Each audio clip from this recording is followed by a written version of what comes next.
allow everyone to vote in a hybrid format later this evening. While we are getting everyone signed in, I'm going to do a screen share to, let's see, get it over to, nope, not this tab. Yep. Cool. Here we go. Can everyone see? Oh, it's not showing. I should be able to see it up there. It says it's loading. Yeah, I switched over to mine so that we're spreading the load out.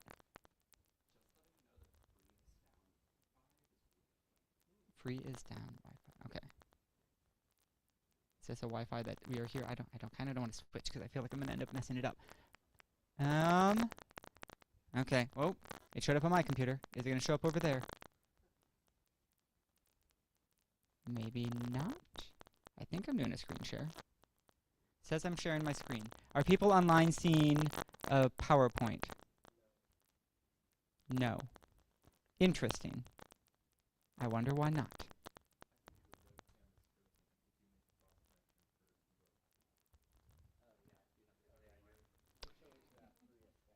Okay, free as sound. I'm not seeing free as sound. Let's see. Oh, here we go. Free as sound. Let's connect. Let's see how this works.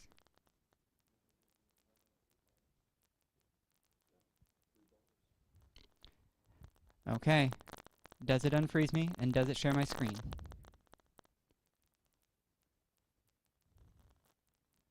Yeah. The joys of technology.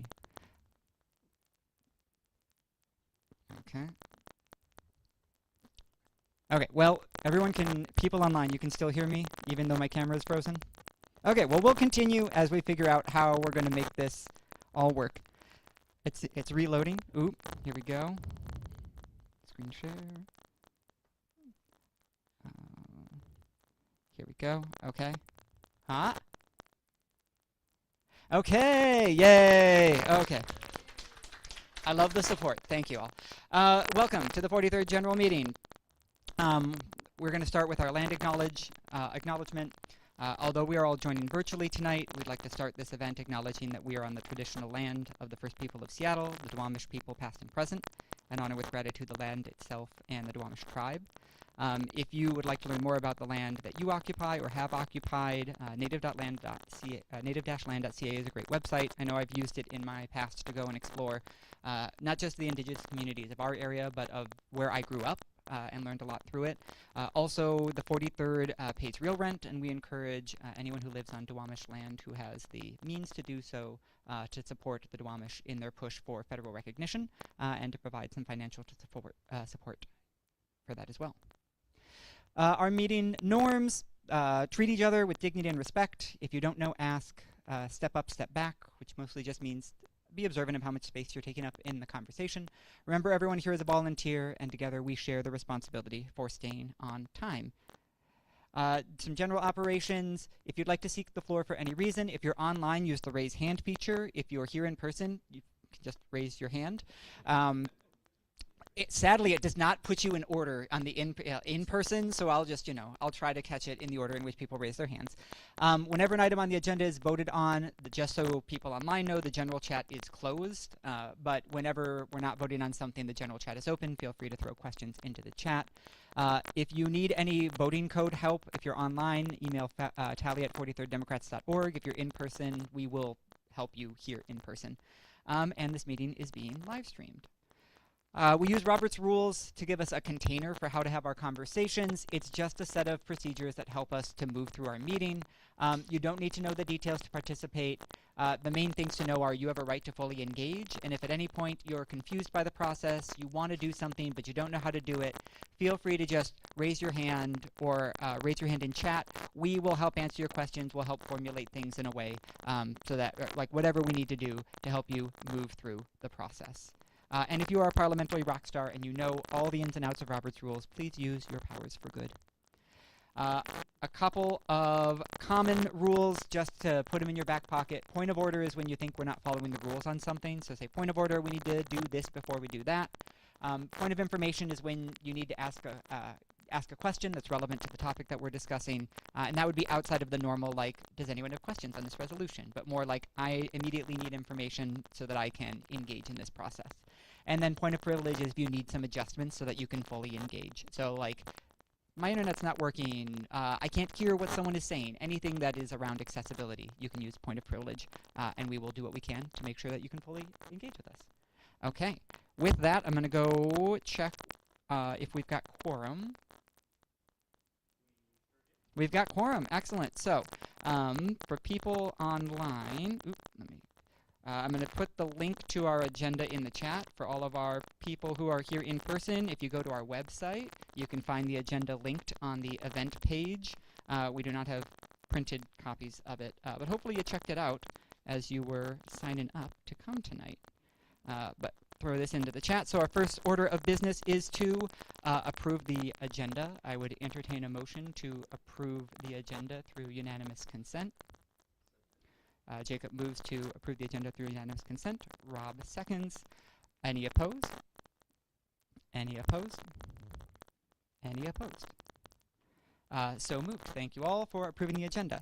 Next up is to approve our minutes from our February meeting. For our online people, I'm going to throw that into the chat as well if you want to check those out. And they were sent out in the meeting notice as well as they are posted in the agenda linked on our website.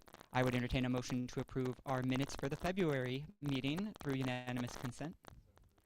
Bryce moves to approve the agenda minutes from February through unanimous consent.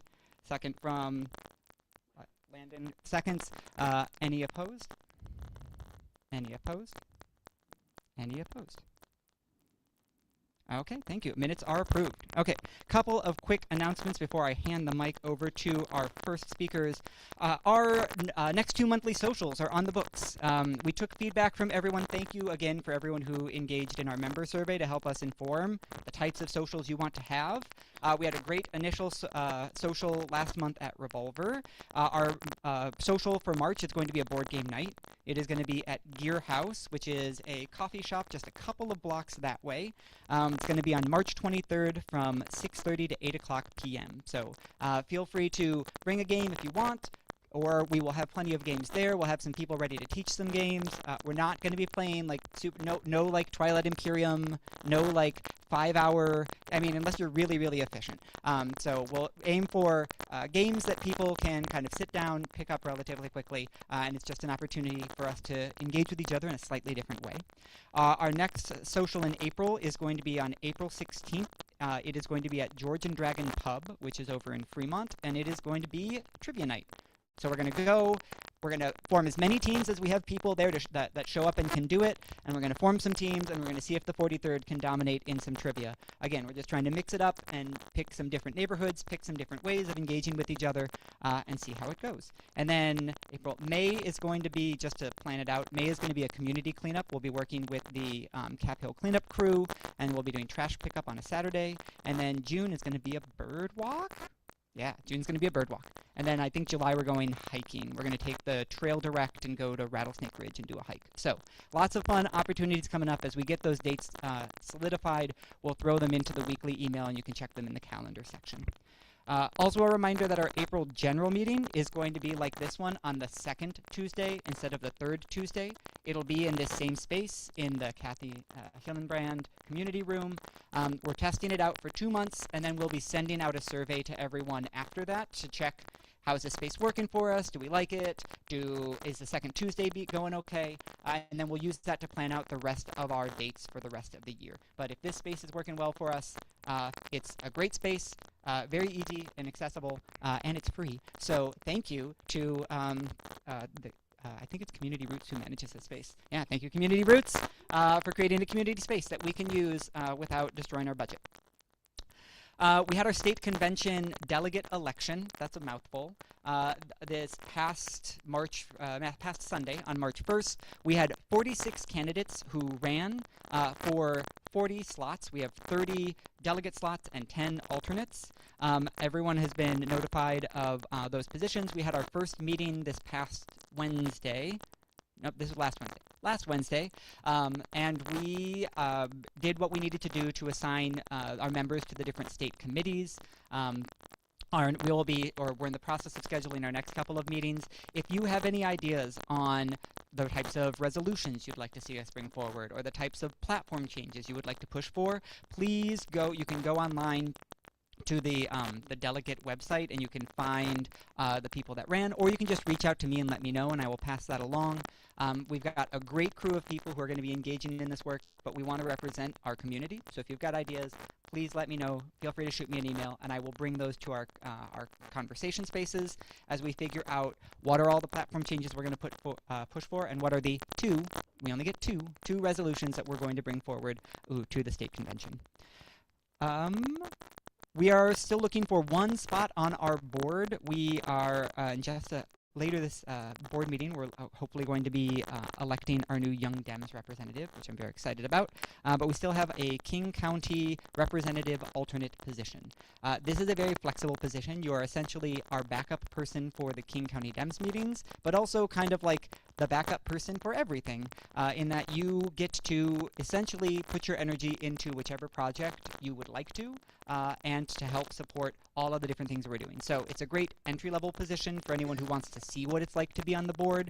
You don't have any firm commitments that you need to cover, and more, you just get to experiment in a bunch of different spaces. Yeah. King County meetings are once a month. It is the 4th Tuesday of every month. And then being on the board means you would also join our monthly board meetings, which is also once a month. So you'd be signing up essentially for twice a month additional meetings with our board and then with the King County Dems. 6:30 to 8:30. Well, they say 6:30 to 8:30. It's usually 6:30 till later than 8:30 is what I'll say. Okay. Yes. We're learning lessons, and we're getting more efficient, or they're getting more efficient, which is wonderful. Okay. We're gonna at this point pass it over. Oh yeah, Rob. No. Yep. Great question. Okay, with that, we are going to pass it over to our first speakers for the evening. I'm going to figure out how to do this in presenter mode by hitting the presenter button. There we go. And I would love to welcome some of our representatives from Seattle Band Rub, Seattle Rub Bands? Band Rubs. Band Rubs. Okay. We'll tell you what it is.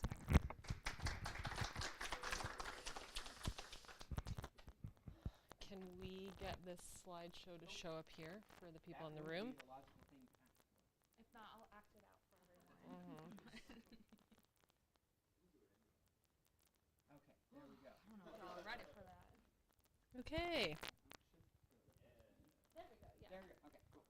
Awesome. Thank you so much for having us. My name is Rosie. I'm one of the co-leads for the Seattle Band Rubs campaign. And I am Lexi, the other co-lead, and Rosie and I are neighbors. We are. So we are here to tell you a little bit about our campaign, what Rubs is, what we've been doing with tenants over the last year, and how you can be involved. So if you're not familiar, Ratio Utility Billing System, aka Rubs. We didn't make the acronym, they made it. The landlord utility folks. So Rubs is typically used in buildings that don't have sub-meters for a variety of utilities, but what happens is that tenants don't pay for their actual utility use. They pay for an estimate of what the landlord thinks their utility use is based on a formula that the landlord decides. Generally, it's not particularly transparent or not transparent at all for tenants. It can be based on a number of things, including the square footage in your unit, how many occupants are there, how many bedrooms, that sort of thing.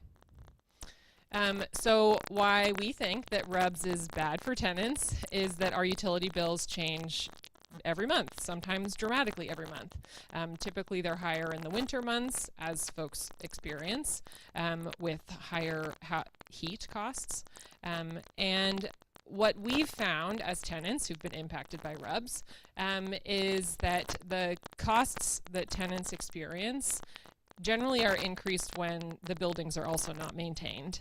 When there's burst pipes, when there's leaky faucets, when there's inefficient energy systems in buildings, those extra costs are then put onto tenants through RUBS billing, whereas formerly the landlord was covering more of those costs, but under RUBS they get transferred to tenants pretty significantly.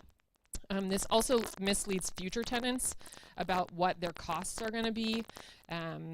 Sometimes landlords don't even tell people how they're going to be billed for utilities when they're about to sign a lease. And RUBS has been banned in several states and in many municipalities. In Seattle, RUBS is regulated under the third-party billing ordinance. Essentially, it allows a landlord to contract with a third-party company to calculate what they think your utility bill should be. It was last passed in 2003. There have been no updates to this ordinance since then, and it has some very basic transparency requirements, some notice requirements to tenants, but it does not proactively protect tenants. It does not interact with the state's rent cap law, and we feel like it's time to do something about that. So as Lexi mentioned, we both live at the Qualman Apartments, which is on 15th and Union. Used to be in the 43rd, now is in the 37th. And in May of last year, we got notice that our RUBS bill started. I personally went from paying a $50 flat rate utility fee to over $400 my first month, and has consistently been in the several $100 range. We have asked lots of questions, both individually and collectively as tenants, to the billing company and to our landlord, who is Cornell and Associates, large property management company in Seattle, and they don't seem to want to do very much about it. And we have been organizing together since May of last year, both in our building and then now as a larger campaign. Ayo, that's right. Yeah, feel free to, be like, ooh, yes. Like, we want some interaction. We don't need to be stale, okay? Yeah, we're all contributing to the time. So, yeah, we as a building, we began organizing, but then when we connected with people in other buildings, it was very apparent that RUBS was rolling out all over.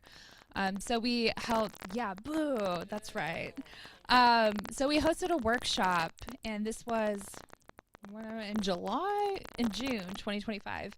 And we really learned a lot from each other of how the billing was being explained or not explained, the different costs. And this is where we really began to see like the bigger picture of this is going to be a citywide issue. This is not just Cornell and Associates. This is not just our building.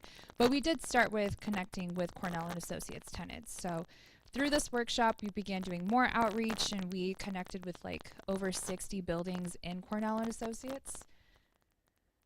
And then we as Qualman, we sent our demand letter. We did some picketing. Who here has been part of a picket? Okay. Well, we'll invite you all to the next picket. That's right. And yeah, after we launched our demands, we actually got some concessions, but our demands were not fully met. And if you've ever done organizing, you don't just stop after the boss or the landlord gives you a little bit of money. So we were able to get a refund of half of our heat bills. So we got a few hundred back each, and then they're like, we'll just knock off 50%. And we're like, no, you'll knock off all of it. And then we turned back up and picketed again with other tenants from other buildings, and we delivered a petition saying none of us wants RUBS. We're all talking to each other. So this is not just a one building issue. This is all of us. So you're going to deal with all of us. And then we published an op-ed in July where we talked about what our experiences with RUBS are, and this is when more people really started reaching out to us, being like, oh my God, your experience matches my experience. And then Reddit was doing its thing on, if you're on Seattle Reddit, but conversation was popping off there too. And then in our building, we several of us filed complaints with the hearing examiner, which is the office at the city that oversees this. And that was a good opportunity for us to kind of like go through the formal channels to put some pressure on our landlord when they didn't want to listen to us when we just asked questions.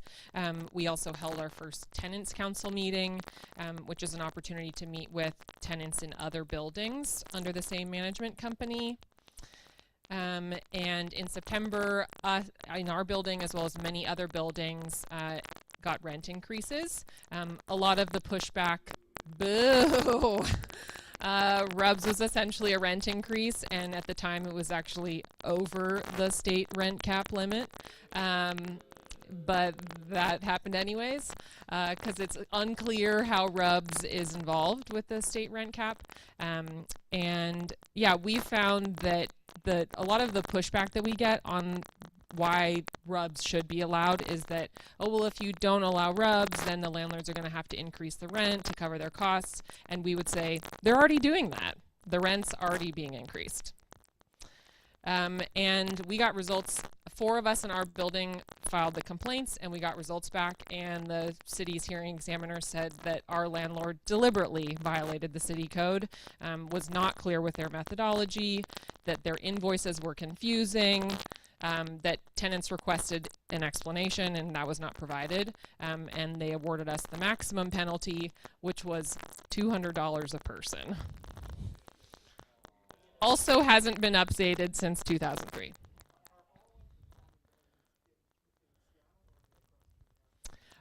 The Cornell buildings, I think all the Cornell buildings are in the city or in the greater Puget Sound area. Cornell and Associates manages over 200 buildings in the area. Yeah. Yeah, 75 of the buildings are in Capitol Hill, so there is a density. And one note about the hearing examiner, I mean, 4 of us in our building and some other buildings went through it, but in our building, we all got different results from the hearing examiner. So, like, I only got $100, and they were like, meh. And so it really showed to us that the hearing examiner is not an actual, like, functioning enforcement mechanism. You have to do it individually. There's no like group. So even though we were under the same building, we got different results. And we're still dealing with issues. And so it's not sustainable for us to have to keep going to the hearing examiner over and over again. So cue demand letter number 2. So after we got these results from the hearing examiner, we followed up and we're like, look, the updated lease you gave us is still not right. We cannot trust you to implement RUBS, and so you need to get rid of RUBS. Like, we're not playing with you. And then we also demanded a refund of tenants, because through the hearing examiner, we were able to discover how many tenants were overcharged based on the formula. And yeah, after that demand letter, they're like, here's some money to tenants. So it was another $2,000, but that's not what we asked for. So then we launched our Qualman RUBS strike. So half of our building is not paying our utility bills to the landlord until they actually negotiate with us. So far, we're in our 3rd month. We've probably withheld a total of like $5,000. And the landlord hasn't said anything. So any like notions they're trying to give of, oh, poor landlords, we just can't afford these utilities. But clearly they can, because we're not paying it and they're still operating just fine. So some other building highlights. So Crest Apartments, their boiler kept breaking down. They were left without heat, no hot water, and this just kept happening over and over again. And they are paying RUBS, so they're paying for this heat. They relentlessly submitted maintenance requests. They phone zapped the building manager, and then eventually they got a hold of someone at SDCI, and an inspector came, ruled, yeah, this is like not okay. This is a hazard, and this is dangerous, and Cornell's going to have to pay for these tenants to live elsewhere while they get this fixed. Which, if they just listened to tenants in the first place, they wouldn't be in that situation. And then over at Porter, they're dealing with a lot of the same issues. There's leaks that then also damages packages, and we talked with a tenant who lives in a studio. Single occupant is paying $200 for utilities. And then this water that's being wasted, tenants are paying for that. And then to make it worse, we've talked to Park Manor with Cornell with Cornell, Sovereign with Metropolitan Management, which Met Management is another major scam lord, and they're rolling out RUBS through all of their properties too. So they're paying more in RUBS bills, and both of these buildings from two different management companies just got water shut-off notices because the landlord is not paying the water, even though tenants are paying for it through RUBS.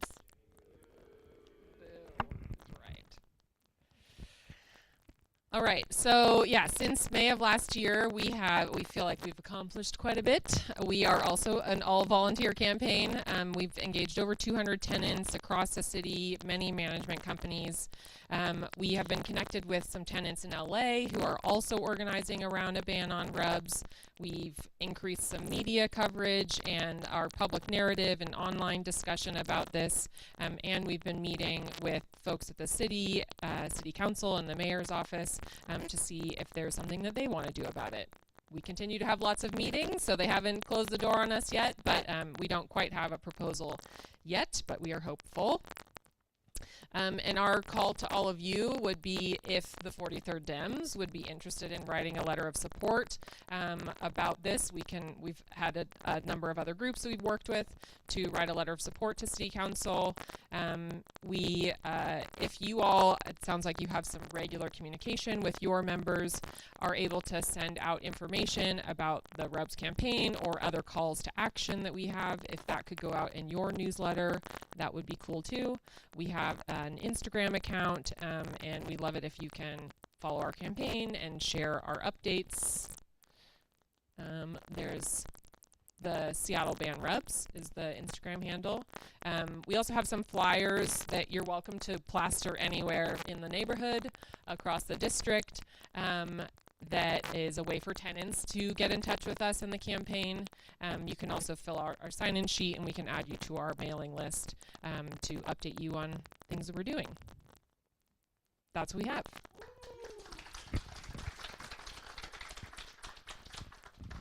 Thank you all so much. Let me check our time. We've got... Yeah.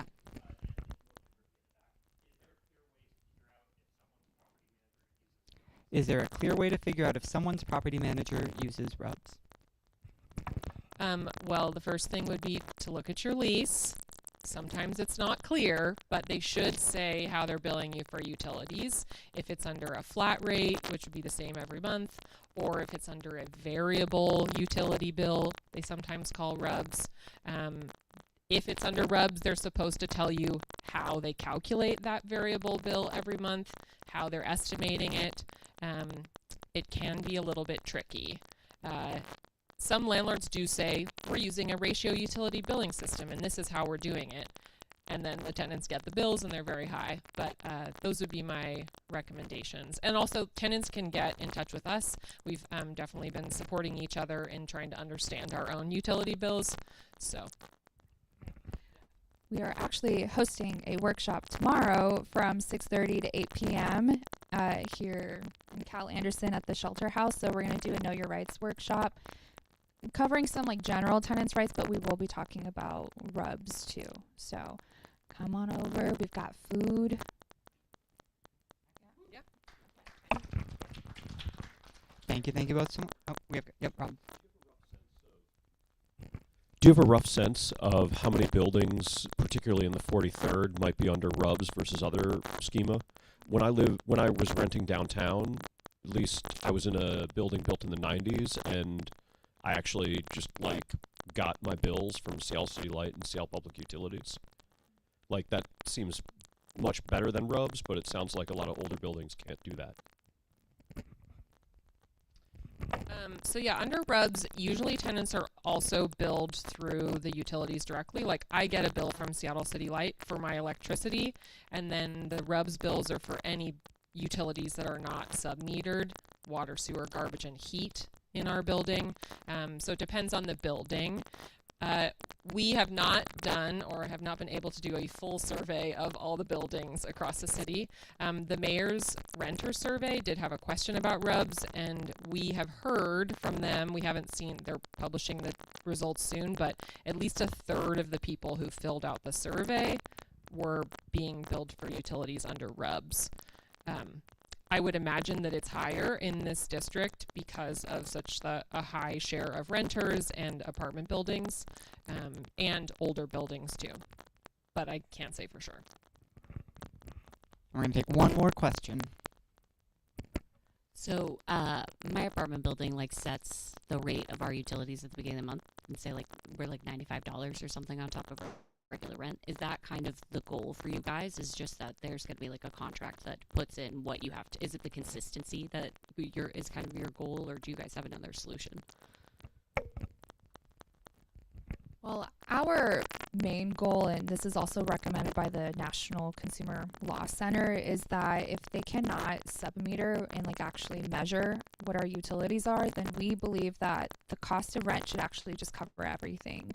We don't think that there should be all of these weird, this is your rent, but then you also have to pay these other fees and then your utilities on top of it. So we did pay a flat rate before, and that was much preferred. And there's more protections when there is a flat rate associated with the rent. But we've also heard from people that they used to pay flat rates of $175. And so we're still really wanting to navigate what would be not just this isn't just about RUBS. This is just about landlord deception and fraud and exploitation overall. So we are really wanting to see what would an alternative be that's actually beneficial to all renters, not just a very specific few with RUBS. So we're exploring it, but we think that rent should just be rent because that's everything. Yeah, it should include everything. It's predictable, it's consistent. We know what we're getting when we sign the lease. It's upfront. So yeah, rent should just be rent. That's it. And then we can. No, I'm not gonna say it. Well, thank you both for coming and sharing about this campaign. And yes, we look forward to, I think, there'll probably be a resolution in the future on this. And then, we can share actions with our community. Okay. I'm going to stop my screen share. And at this point, we're going to repeat audience questions. Cool. Yes, yes, yes. Okay, we're going to now pass it over to Council Member Dion Foster, who I think is right there.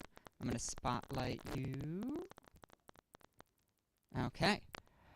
Thank you for joining us, Councilmember Foster. So we're here to get a little bit of an update on what you've been up to, and then if you've got some time, we'll do a Q&A. For people in person, we'll do raise hands, and for people online, we'll do the raise hand button. But handing it over to you. Great. Thank you. Can you hear me okay? I Yes. can't see you, so if you can Yes, hear me. sorry. Okay, fantastic. That's okay. Thank you so much for having me. It's great to be here. I just wanted to note, I just wrapped up an in-person event here in Belltown, so I am just tucked in a little corner of common area maintenance. So if you wanted to make sure that my audio is okay, and just let you know, I'm on my phone, so I won't be able to see you simultaneously. Having said that, I'm really happy to be here and give you an update about the first, I guess it's been about 2 months in office. I will share maybe just starting with, I just heard from the RUBS folks. We had a great meeting with them just a couple of weeks ago. So I'll start with committee. So I'm excited that I am chair of the Housing, Arts, and Civil Rights Committee, which is fantastic, and really looking forward to work that we are doing there. And that ties into some of the first things that I did as committee chair was collaborate with Councilmember Strauss to ensure that we got funding moving as we needed to do to the social housing developer. So that was the first project that our office took on, and it's a bit technical in nature, just moving forward the interlocal agreement, which is the agreement between the city and the developer around funding for them. So that's been really exciting. Staying in the, and I'll just try to be kind of fast a little bit here. Staying in the social housing developer space, we're currently actually looking for a new board member for the Seattle social housing developer. The council needs to appoint a board member who has experience and expertise in nonprofit or public development experience. So we are interviewing folks for that, and we look forward to moving forward with the appointment of a new board member for SSHD shortly.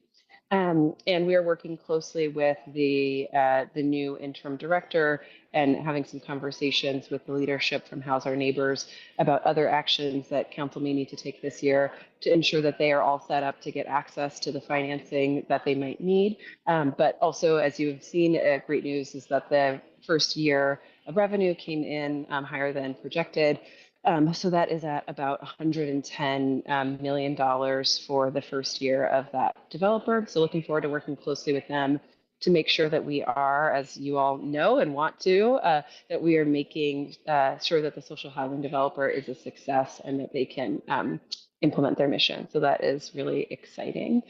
Our office has also started on some research. We're looking into research for legacy homeowners. So I think you heard some of the folks just recently talk about renter protections, and we are working collaboratively with the mayor's office on follow-up from their renters survey, which is really exciting to figure out the policy implications there.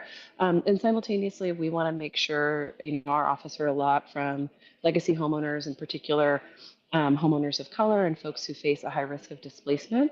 So we are starting some early research into ways that we can make sure that those folks are able to stay in their homes or perhaps face less predatory outreach. So stay tuned there. That's still in the legal and research area. I'm also happy to share, changing a little bit from housing to federal immigration and enforcement. Our office authored a resolution that was passed unanimously at the Federal Select Committee last week and will come to the full council next week. And I know Nasheen from my office is here. And so want to uplift her and thank her for her leadership on that project. And that resolution is around ensuring that we're protecting individuals' personally identifiable information. So one part of it, if I know the 43rd is really active, so if you've read it, one part of it is about our existing privacy commitments.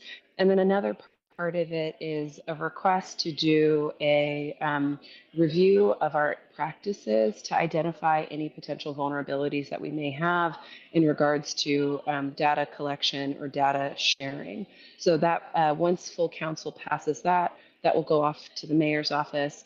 And we expect that we would get that report and that assessment back to council this summer in June. So I'm really looking forward to doing that. I'm really excited that in just our first, I guess it was just our first 60 days that we were able to move forward that resolution and piece of policy.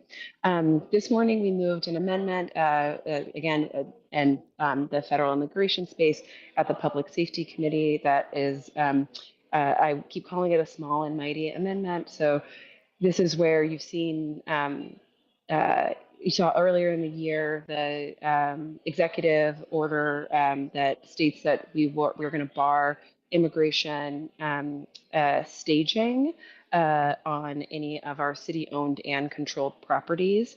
And in partnership with Councilmember Rink and Councilmember Lynn, we're able to do some research that expands the definition that we're using to ensure that we're covering about 47 additional properties. So excited to have some meaningful change in the expansion of that legal protection that we are moving forward. So those are some of the legislative updates that we have. There are a couple of things that are going to be still in the research and development phase that I look forward to hopefully sharing more with this group about later on in the year, including options for progressive revenue and including ways that we're going to continue to invest and make sure that we have additional housing production. I think lastly, I'm really excited that I am now serving on the KCRHA governance board. There's a lot of new leadership there, and we are digging in with their leadership to really look at ways that we can improve our service delivery system through KCRHA. So I hope to have more to share there mid-year. And there's tons more things that are happening, but thought I wanted to try to provide a quick summary and just give you guys that update. Awesome. Thank you so much, Councilmember Foster, for that update.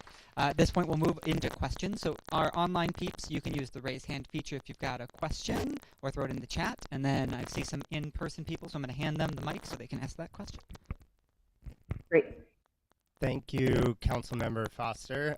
You can't see me, but I'm Curtis Atkinson, and I wanted to ask you a question about the surveillance in Capitol Hill and the central area. So supporters of surveillance often say that our data protection safeguards are sufficient because they keep the data out of the wrong hands.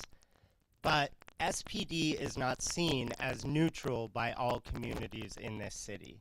And the neighborhoods that are being asked to bear the burden of increased police surveillance are exactly those communities that have suffered from discriminatory policing in the past. The LGBTQ plus community in Capitol Hill and the Black community in the Central District. Narrow safeguards do not remove the chilling effect that surveillance can have on protest, association, and public life, especially in those groups that have experienced that form of policing in the past. SPD should be focused on building trust with these communities, and remote monitoring of our every public activity does not do that. So in light of this surveillance expansion that was passed before the promised pilot evaluation happened, how can we better protect these communities in historically marginalized neighborhoods? Okay. Got it. Thank you. Thank you so much for that question and the detailed intro to it. I really appreciate that. And I think your question is about how can we ensure that we are better protecting, I think it's better protecting marginalized communities and low-income neighborhoods. So I appreciate that because it gives us a chance to focus on the question of what does real public safety look like and what might that entail. And I think there are a couple of things that are really important. I am one, I'm just reflecting on conversations that I've been having with neighbors in South Seattle. And I first want to say something that is complicated, but I think it's important. And I just finished saying it to this group. So my position on surveillance has not changed. So I'm going to start with that so that I can then tell you the following, which is that I think, again, it's very much what you said, Curtis. We had a pilot and then we made a decision to expand outside of that pilot. And I don't believe that we should have done that. And I think that the surveillance, the promise of surveillance does not match up with what the data tells us about its impact, particularly when it comes to violent crime. And I will say that our office hears both from people in community who want surveillance and from people who don't want surveillance. And I say all the time, my job is to be honest about that complexity. So I want to make sure that I am doing that in all of the spaces that I'm in. And I think that's an important preamble because sometimes the answer to these questions is we need to be responsive to community. And I want to name that it's actually complicated because communities have different responses to this question. So where I come down and what we're focused on, and again, we hope to share more later on this year, is looking for investments in community programming that are going to help, especially when I'm thinking about with young people, that are going to help make sure that we're keeping young people safe, that we're providing opportunities for young people to engage, to have mentors, to have safe places to go. So what we're looking into, an example of something we're looking into right now is about the teen late night program. We're trying to understand ways that we might be able to either expand that program or provide additional resources. We're still, again, I want to be really transparent in my, X number of days, we're in the research part of that. So we may decide that there's a path that we want to take related to services, but that at least provides you with an example of one of the things that my office is interested in when it comes to promoting community safety. Awesome. Thank you. Next question will be from Ryan online. Ryan, pass it to you.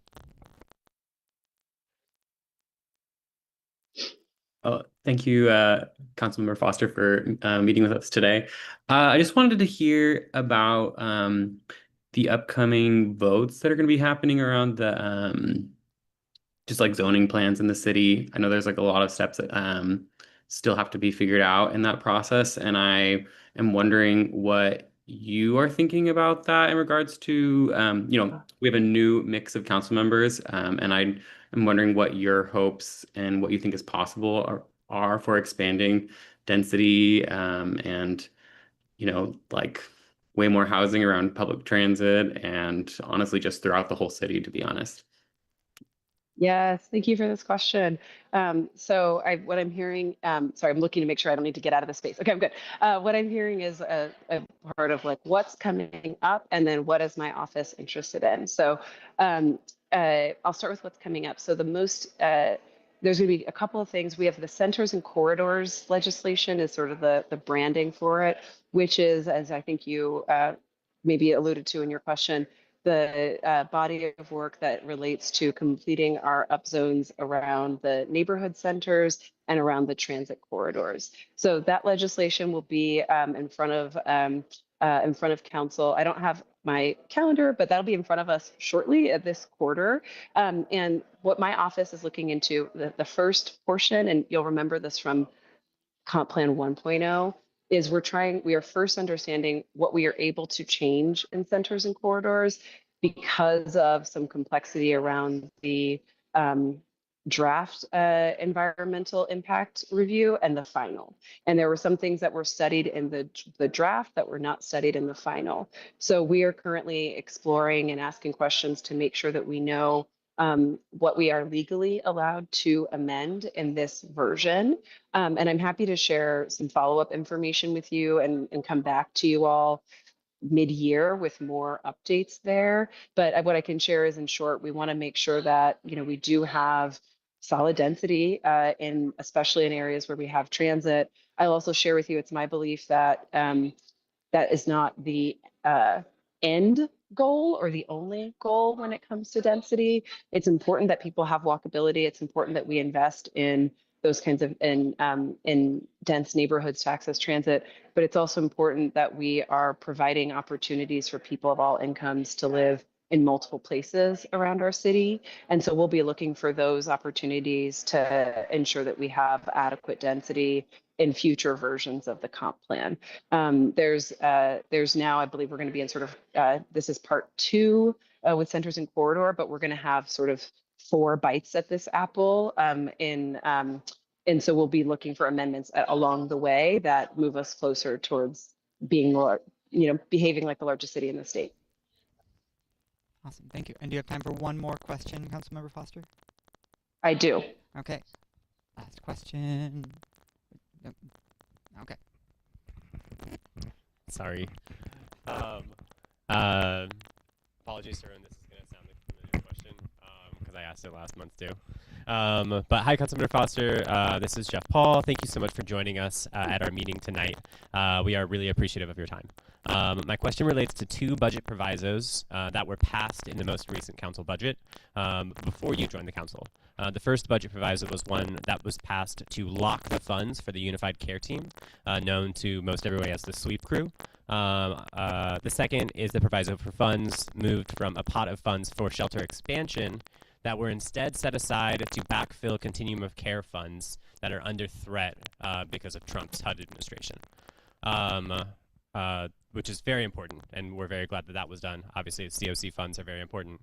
But my question to you is, given Trump's HUD is threatening to dismantle our shelter and housing system, do you think it's a good idea to continue funding the sweep team to the tune of $30 million per year, while also pulling millions of dollars away from needed shelter expansion? Would you consider voting to lift the proviso on the UCT this summer to use some of the funds to continue to expand much-needed shelter, especially for higher-need individuals who aren't well served by our current shelter system for a variety of reasons? Got it. Thanks, Jeff. And I think I'm going to see you on Monday. So I'm looking forward to talking to you then. Okay, I'm going to try to get all the pieces of your question. So the proviso, what I consider voting to lift the proviso. I do not support the proviso. It's also, we should talk about the how to approach this, because I also believe we may not have enough support to lift the proviso. I believe lifting the proviso would take 7 votes. And as you know, there was change on council, but not that much turnover on council. So I think that's one of the things we should sort of talk about. I do think that we should be investing more in shelter, and we're currently going through a process of trying to find more money to invest in shelter. And I think that more money invested in shelter would certainly be better spent than spending money, as you know, Jeff, moving people from place to place and and destabilizing people without providing real options. So I'm really excited to try to find more ways to invest resources in shelter. I want to talk to you about the best way to do that in the short term, because I'm not sure that lifting the proviso is going to be the next best step, although I see the harm that it's causing in terms of limiting our options for investments. So hopefully that is enough. Hopefully that's some complexity that we can start with, and then we can carry on when we see each other next week. Awesome. Well, thank you so much, Councilmember Foster, for joining us. We really appreciate you taking the time, giving us an update, and taking our questions, and continuing to engage with us. And look forward to seeing all the great work you're going to be doing on the council in the next couple months. Awesome. Thank you. It was a pleasure. And sorry I couldn't actually see anybody, but thanks for having me. And I heard some claps earlier. I heard some, but if there's, I'm sure you know where to find me. Oh, cool. Well, okay, that's very nice.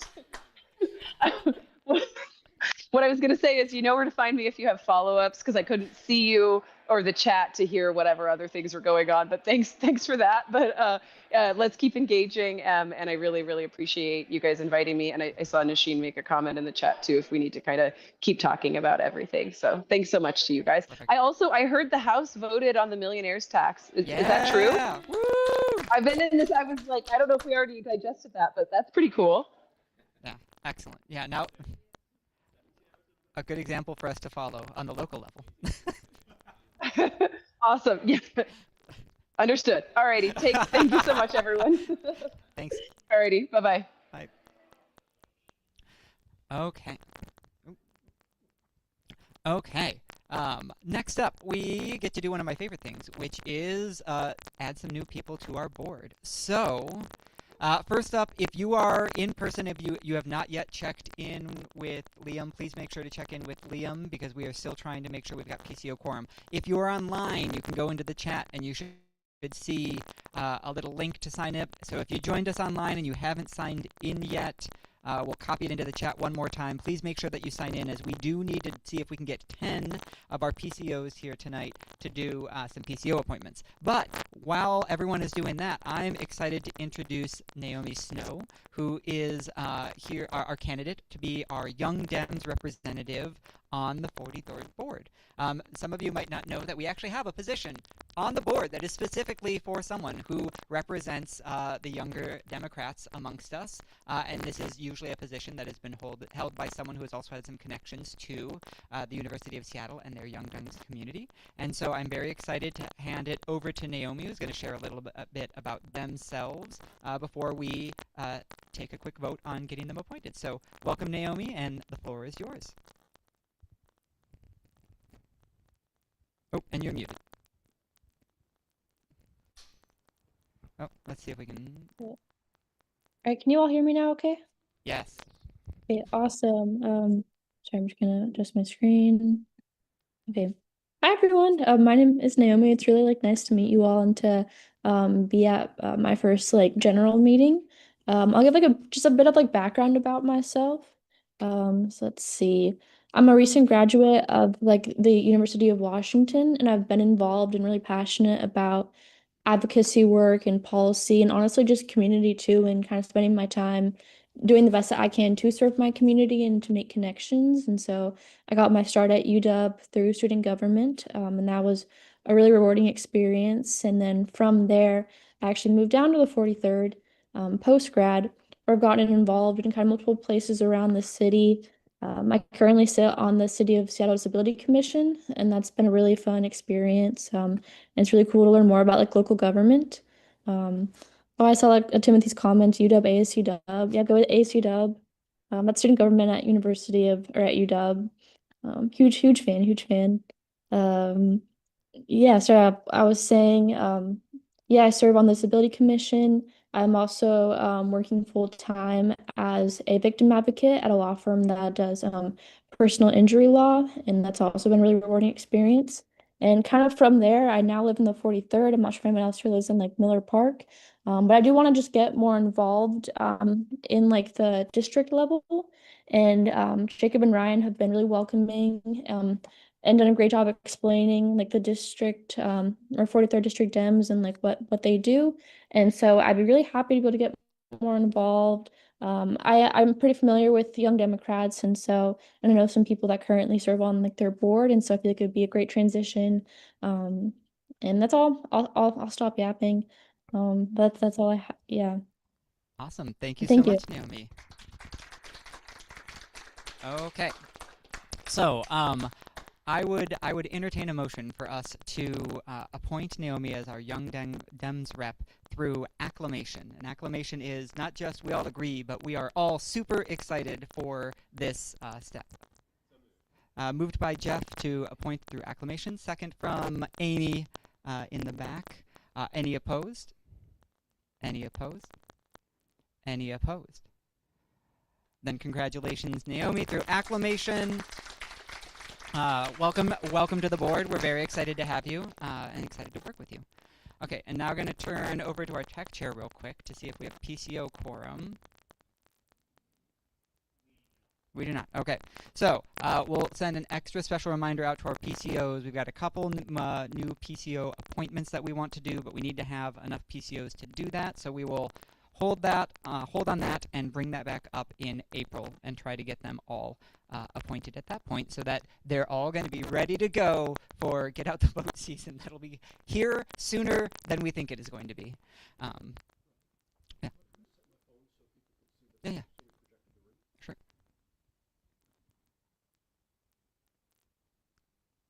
You might want to turn it. It's yeah. What? Oh, will it do? No, but it was the way it was showing it up there was it's sideways. Interesting. Yeah.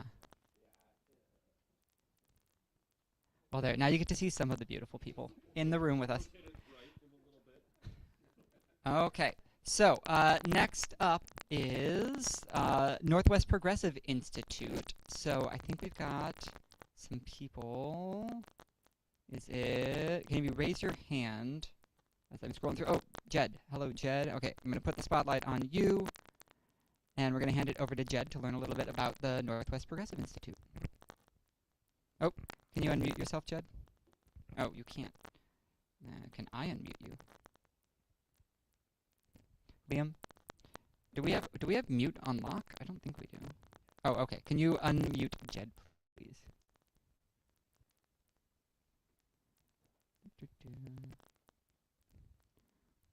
Let me see if I can. Okay, let me see. Allowed. Nope. There we go. Oh, there we go. Okay. I think I got it. Okay. Hi, everyone. Give me 1 second. Thank you so much for having me tonight, giving me the opportunity to speak. I will be hopefully less than 10 minutes. I know that these meetings are long, so I'll be quick. I'm Jed Bradley. I'm a board member of the Northwest Progressive Institute. I've been a member of the 43rd and 46th LDs. Good to see a lot of former ASUW folks. I was on the board myself, and I first got involved through the Young Democrats. And I co-founded the Students for Obama way back in the day. So longer ago than I would care to admit. Glad to be in community with you tonight to talk briefly about what NPI's recently been doing to advance the causes we all care about, and then invite you all to a couple events we have coming up this spring. If you're not familiar with our work, we're a strategy center in Oregon, Idaho, and Washington, and we work to build a safer, stronger, more inclusive, and prosperous region and country. We work to secure progress that will help everyone lead better lives. We are not a single issue organization, but we do prioritize revenue reform, election reform, and media reform in our advocacy, given how much those issues affect every other issue. We are firmly rooted in research. We have two kinds of research. The first is public interest, and the second is strategic. Our public interest polling program is called Civic Heartbeat. It takes the pulse of folks at regular intervals, and it helps us understand what's happening in issues and candidate elections as well. Our strategic research informs and supports work on ballot measures and some high stakes legislation moving in the state house. So it's a little bit more closely held and helping with kind of the behind the scenes stuff behind many of the big issues that you see in Olympia. 2025 was a big year for Civic Heartbeat. We were the first to identify a competitive mayoral race between Bruce Harrell and Katie Wilson. We also found a close race for King County Executive, and our polling closely matched the outcome of that race. Shifting to advocacy, we had a couple wins that we're pretty proud of. One of the bills that we got to the governor's desk was right to repair. We've been working on that for half a decade, and last spring we were able to celebrate that. We also successfully lobbied for rent stabilization, progressive revenue, and parking reform. And then NPI is kind of unique in that we have several publications. We have the Cascadia Advocate, In Brief, and the Evergreen Connection, among others. And the Advocate alone welcomed nearly 400,000 readers last year, so that was really exciting. And then finally, this spring, we're building on all this by having a few events of our own. So I wanted to invite you first to the opening of the Cross Lake Connection. It's going to be Saturday, March 28th from 3:30 to 5:45 at Aljoya. It's a retirement community on Mercer Island. It's right after the No Kings rally, so go march and then come enjoy some refreshments and company there. And then second is our spring fundraising gala. It's in its 18th year. It's an uplifting evening with fellow progressives and fine food. We'll be at the South Bellevue Community Center on Saturday, April 11th, and we'd love to have you join us. We have some very special guests this year that I can't tell you about yet because they haven't been announced, but they are very special people. The reception is at 5:15, dinner at 6, and the program at 6:30, and tickets are at nwprogressive.org/gala. I will put that in the chat as well as my email so that you can all reach out to me, and happy to answer any questions, but thank you for all the work that you all do in the 43rd. Thank you, Jed. And we've got enough time for a question or two if anyone has a question. People online, feel free to raise your hand. People in person, you can do the same. I'm also very happy not answering any questions. So I think we got one question for you. my old friend Tim, what's going on? What up, Jed? Great to see you, man. Jed and I were in ACW together. So I'm curious, the polling like last year was super useful in indicating the opening for Katie Wilson. I'm just curious, like the polling strategy this year, like any polls coming up, and I'm kind of curious, like how much it costs to like what's the prohibitive thing to do the poll for do polling? Is it cost? Yeah, first of all, I don't know of any that are coming up that are super critical. Obviously, we'll be really involved come November. There could be ballot measures that are perhaps trying to repeal a millionaire's tax that may or may not pass, like things like that. So we would certainly pull that. You often see NPI as sort of the only poll of certain Seattle or Washington state races, and that's because it costs money.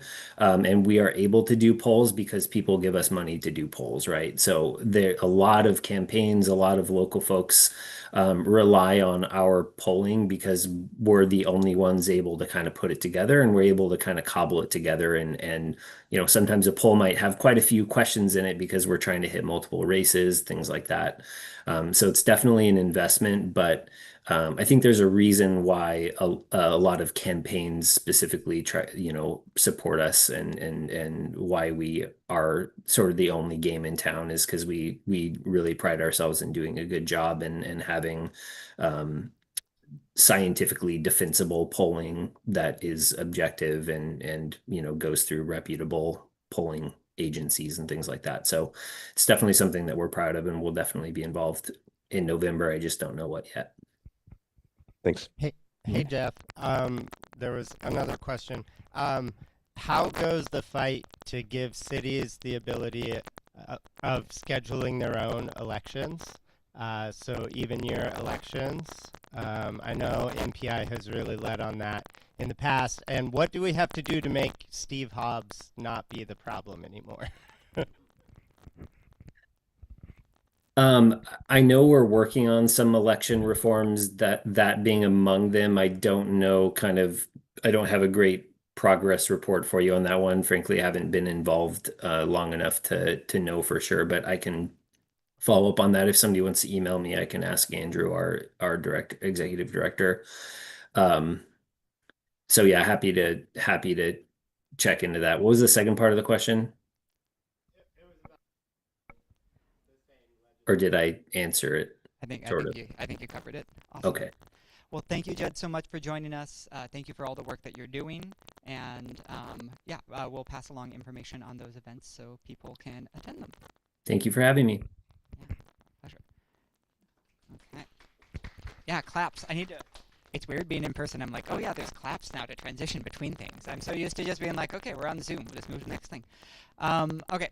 Next up, we're going to hand it over to our policy and advocacy chair, Jacob, to give an update on the Protect the Public event that we helped coordinate a week and a half ago. Yeah, that's about there. Yeah, hi. So thanks to the folks who were able to come out to our Protect the Public meeting. I do recognize some folks here. We had about 50 people turn out at the venue, the Folio, down at the Pike Place Market, and we had some really great conversations with the folks from the city that turned out. We had Toshiko Hasegawa. Yeah. And I shouldn't be doing this all off the top of my head. We had Bob Kettle, Lisa Mannion, and Assistant Chief Brown. Yes. And they were all very great guests, and we were very grateful to have them all come out. We got a lot of good intel for our work moving forward, got some next steps and folks to follow up with. So yeah, that's exactly the kind of thing we want to see come out of these sorts of meetings. And yeah, thanks again for everybody that was able to come out. Awesome. Thank you, Jacob. And for people who are interested in getting more involved in all of the advocacy work that we're doing, please reach out to Jacob. Or you can fill out our join a committee poll. Our policy and advocacy committee is on a roll now. They are helping to write resolutions. They are helping to direct us towards these advocacy actions.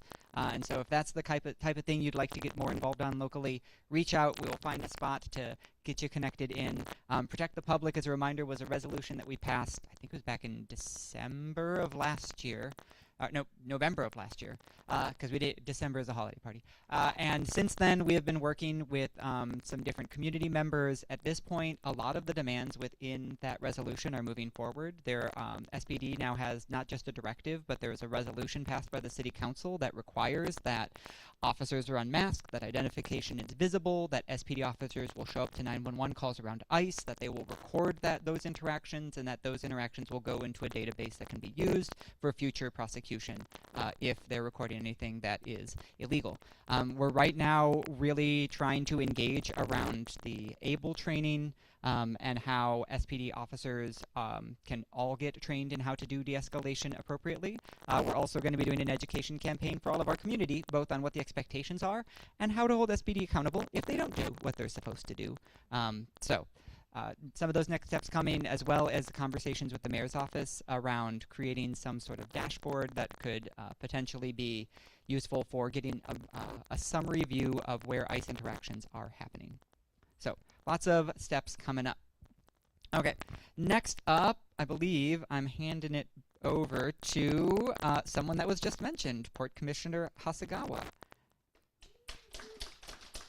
Hi, everybody. Thank you so much, Mr. Chair. How much time do I have? We've got about 5 minutes. Okay, that doesn't mean I say less. That means I just talk really, really quickly. Good evening, everybody. My name is Toshiko Hasegawa, and I'm your Port of Seattle Commissioner, and I'm here today because I've got a couple updates that I wanted to share with you. Just briefly touching on some of what I was able to share at the town hall 2 weekends ago. The Port of Seattle did pass a piece of policy at its most recent public meeting that not only prohibits any port facilities from being used for detention, either an expanded or converted detention operation, but for any ICE adjacent purposes whatsoever. That includes they cannot park their vehicles or for warehousing for their equipment, administrative purposes, processing. We at the Port of Seattle firmly believe that we are a connector. We exist to connect goods and people throughout the region and across the world, not to facilitate the separation of families or the erosion of constitutional rights and due process. and the industries that we support explicitly do not include the prison industrial complex. So I was very pleased that that was unanimously passed by my colleagues at the Port Commission, and there were some incredibly strong statements. Your Port Commissioners care deeply about what we can do to protect our community members moving forward. I know that childcare and affordability is top of mind for everybody, so I have a good news update. Our Childcare Navigator program is officially up and running. It's a one-stop shop at the Port of Seattle that all Port employees and all SEA workers who are not Port of Seattle employees but work at the airport can stop and be able to figure out what their options are. And importantly, at the end of this year, my colleagues will get a proposal and be able to formally vote on the path forward for a brick and mortar childcare operation at the SEA airport. So this will be available to our airport workers, those who are working on capital projects, so like construction workers with all the construction that's happening there, and also the members of the South King County community who are experiencing a childcare desert. Got another good news update. We are officially launching our Orca Passes for All pilot program. We know that we need to make sure that we are equipping workers with the benefits that they need in order to retain the talent. And one of the biggest problems is how do they get to work? And so we're getting people out of those cars and onto the light rail. And so I'm really, really, really, really proud that the Orca Passes for All program is officially in motion, so to speak. Another fun update. Put a woman in charge for 1 year and see what happens. Yes, period products are officially free to all people at SEA Airport. That's not just workers. That includes all traveling members of the public. If you need a hygiene product, it is available to you. And yes, they are available in men's restrooms, in women's restrooms, and in our brand new gender neutral restrooms. Free period products for all. I'm excited to also share that we have officially passed out of committee a proposal to standardize a minimum amount of health care for all SEA employees. That policy is in the process of being drafted and is currently being circulated with our union partners who represent airport workers. And coming up next, we're working on getting all of those First Amendment rights honored for our labor partners who need unfettered access to all their employees and their members post-security. So just want to round it out by saying, because I have no concept of time while I'm public speaking, that I'm super excited that millionaire's tax passed today. I just talked to Representative Sean Scott, who said he's going to get a good night's sleep so that he can wake up in the morning to kill Senate Bill 6347, which passed out of the Senate Labor Committee, which would effectively end the estate tax and defund our education legacy trust account. It's another form of giving a handout to the richest individuals. And so that's the next on our chopping block. And we need everybody's support. Please write in your representatives. I think Sean Scott got the message, but anyone else that you can weigh in would be great. Kill Senate Bill 6347. Thank you. And I'm happy to take questions. Awesome. Thank you, Commissioner Hasegawa, and brilliant speed in a long list of wonderful updates. I think we've got time for about one question. If anyone in the room or if anyone online, raise hands in either feature. I think I see a question in here. Okay. Hello, thank you, Commissioner. This is Bryce. That's an excellent list of accomplishments. I'm happy to hear about all those. A perennial issue that I hear about from a lot of people when we're traveling to the airport is the difficulty in getting from the light rail station to the actual terminal building. Something of a walk through Mordor, but the cold and windy version in winter and the hot and difficult version in summer. Are there any plans at this point for the port to address that issue to make it a little bit more habitable, a little bit faster to get from the light rail station to the airport? That's a really great question. And the short answer is yes, we do have plans. And it's one of the 42 projects listed in the Sustainable Airport Master Plan. You just cited the number one reason why people still choose to drive to the airport instead of taking light rail. I'm actually going to refer you to the Urbanist op-ed that I published earlier this year, which cites exactly what we are going to do to address that issue. And so perhaps I'll drop it in the chat and the chair can share it with you. Excellent. Yeah. Thank you so much. And thank you for joining us as always, Commissioner Hasegawa. Your updates are always welcome. Yay, claps. Okay. See, we're gonna get into the groove. We're gonna figure the smoother transition as we go. Okay. Now we're going to transition to everyone's favorite part of the evening, resolutions. Woo! Okay, we have 2 resolutions that are going to be up, and I'm going to give everyone a heads up. We're going to go through our normal resolution process. Then when we get to voting, we're going to experiment. We have not done voting in a hybrid meeting before because we've always just been able to use unanimous consent and save ourselves some time. But we want to practice what it looks like. So when we get to the voting part, we're going to pause for a little bit, and we're all going to get to practice doing voting in a hybrid format. For online people, this will mean nothing different for you. You're going to do the same thing. You'll have the voting code, or you'll have the link to the form. You'll put in your voting code. That'll all be the same. All of my online people, this will be a new experiment. We're going to try giving some different formats, but we'll walk through that when we get to it. But just want to give everyone a heads up. We're going to try this out, and we're going to see how it goes. But first, let's talk about some of these awesome resolutions. Our first resolution up is a resolution calling on Seattle City Council to fund shelter and services, not sweeps. This might be a familiar topic from some questions that we just heard very recently about. So I'm going to hand it over to Jeff to walk us through it, and then I'm going to do a screen share so that we can all see the words as we're going. And I'll try to make this as big as I can so people can read it as we go. Hey, yeah, it's a lot of the same stuff that I said in the questions, so the context should hopefully be pretty clear. For folks who don't know, my name is Jeff. I've been a part of Stop the Sweeps since 2021. The sweeps are really terrible. We've just seen the budget for sweeps go up and up and up in the last 4 years under Bruce Harrell. Bruce Harrell has oversaw, because he's out of here. Bruce oversaw more sweeps in his time in office in 4 years than there were in the last 20 years. And has created a sweep fund to match. So now the sweep team is funded up to the tune of $30 million, and they also get a little bit of help from some other agencies, which is a lot of money. At the same time, as I said in my question, council had to make a very difficult choice because HUD is trying to slash funding for very high need permanent supportive housing that is allocated through continuum of care funds. Basically, I'm happy to talk to anybody about that, but those are super high need funds that fund like DESC, some of our highest need permanent supportive housing complexes that keep some of our highest need residents inside, which is like really good. So they moved a bunch of money that was supposed to go to expanding shelter, about $9 million from council, a couple $1 million from discretionary budget, some money that had been allocated to the mayors for discretionary budget, totaled up to about $21 million. So $21 million of shelter expansion was pulled to basically try to prepare to deal with losing $67 million of COC funding annually. That's $67 million annually that houses about 4,500 people. So it's really, really important that we do something about losing that money. We didn't actually lose it in 2026 like we thought we would, but there's a lawsuit going on right now. Basically, there's a very good chance we will lose it in 2027. We're going to have to figure out what to do about that. This resolution says that it's absurd on its face to take all that money away from shelter while still giving $30 million to the sweep team. That's like the sweep team in 2024 conducted like 2,507 sweeps.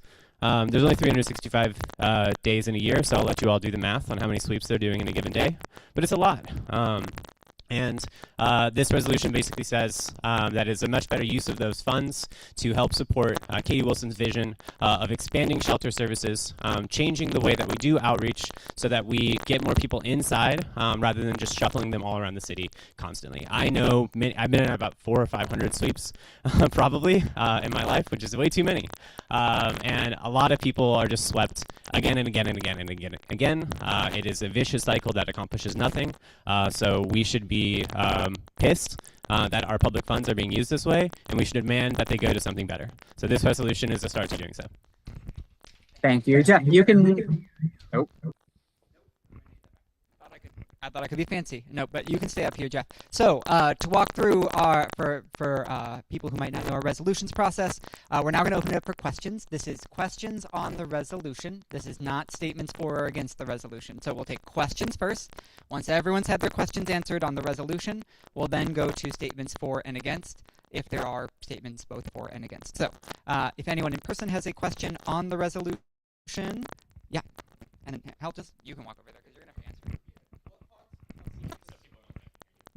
What constitutes a sweep? Yeah, a sweep is when the city comes in and instructs people that they have to leave from the area where they are at. It usually takes place on public right-of-ways, parks, any sort of public property. The city comes in and says, you got to go. Now, this can happen in different ways. There's kind of two main buckets of sweeps. There's sweeps that are classified as obstruction sweeps, and there's sweeps that are not classified as obstruction sweeps. The vast majority are classified as obstruction, and basically the city has rules of engagement for how it's supposed to engage with sweeps. They're supposed to give 72 hours of notice to somebody before they sweep, take all their belongings. They're supposed to give outreach. They're supposed to give offers of shelter. All that stuff is supposed to happen unless it's an obstruction sweep. Then they can just come in and boom, take their stuff with no notice whatsoever. And that in 2024, or maybe in 2025, was 84% of sweeps. So the vast majority of sweeps happen with no notice. People are often not there. They just come back and they find all of their shit is gone, which way sucks. It's actually so bad that the ACLU partnered with 4 folks who have been victims of sweeps to sue the city in a case called Kitcheon versus the city of Seattle. And the King County Superior Court upheld that it was a violation of the Constitution to so broadly classify sweeps as obstructions and said it constituted cruel and unusual punishment. Now that case is still kind of moving through, but a King County Superior Court judge has basically said that the way that this Bruce Harrell's administration is using obstruction sweeps is unconstitutional. I don't know why I'm giving you the mic back. Yeah. Thank you, Jeff. So given what we just heard from Councilmember Foster, and given the conversations that you've been having this week, do you think that the recommendation included in the resolution of removing the proviso is the best path forward and the thing that we should be doing right now? And why do you think that?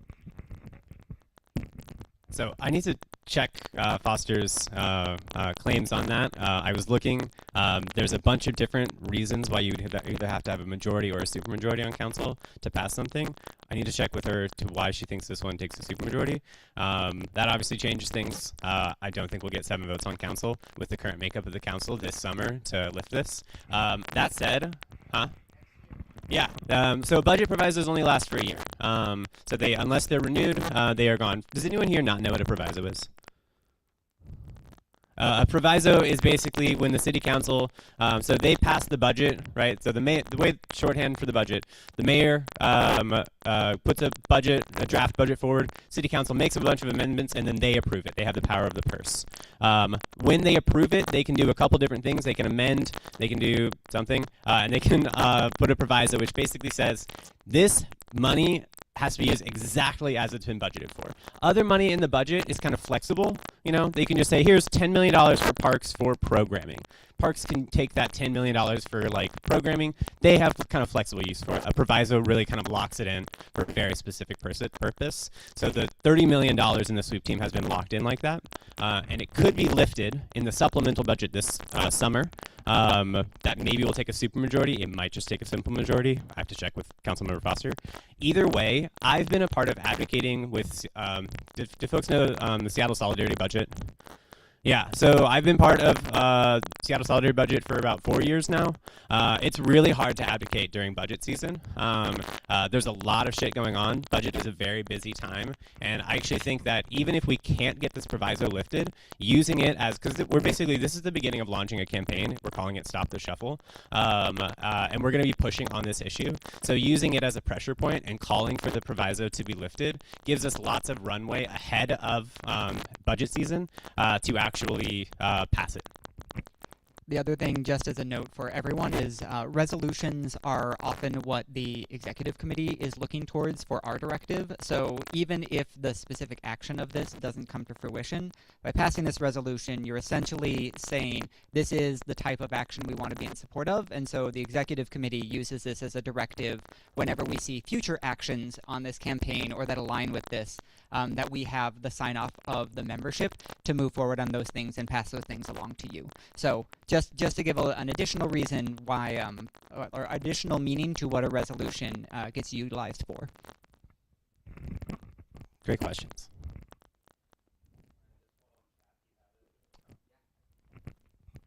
Oh, yeah. Person in I chat. Oh. Or is it Ben?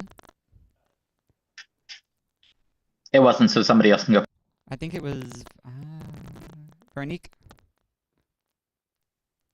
Hi, yeah.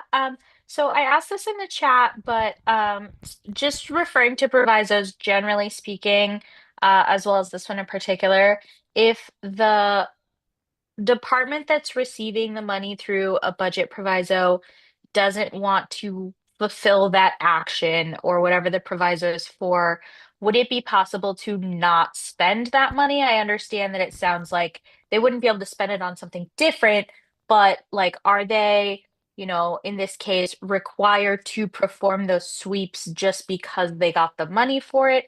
Is there somewhere else that it would make sense to also include in the resolution to say, hey, just because this proviso exists doesn't mean you should follow through?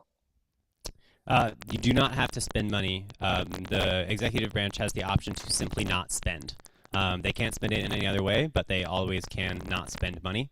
I would consider an amendment, though I know we all want to go through an amendment process right now in this resolution. Maybe we can come back to that at a later time, saying not to spend this money. There's like, for example, there's $880,000 that specifically go to the rental of the equipment that goes to steal people's RVs from them. We could say don't spend that money. Katie Wilson could give a directive tomorrow to Seattle Public Utilities and tell them not to spend the almost $1 million that is earmarked to steal people's RVs from them at all. And they could just stop doing that. That'd be great. Stop the Sweep spends tens of thousands of dollars chasing RV sweeps around the city and towing people's RVs ahead of them being stolen by the city. So that would be amazing for us. We would love if Katie Wilson would do that. And then Ben, did you have a question too? Yeah, in addition to saying don't spend, does your group have any proposals for like alternative uses for this rather than just saying get rid of the proviso? Absolutely. So the Services Not Sweeps Coalition has been around since 2023. We are a coalition that includes a lot of service providers. We've had many, many conversations about what we would prefer to see happen with those funds. I think right now, we have like these platforms. I'm happy to share them out with folks and make them available to the membership of like what we want to see done in like a short term. We used to have this campaign, and we still run it a little bit, saying completely ban sweeps during the winter and improve our winter shelter system. Because if y'all don't know, our winter and severe weather shelter system is abysmal. We don't follow any like national gold standards for how we do it. So we have some very specific improvements that can be made during the winter, which is most people die living outside.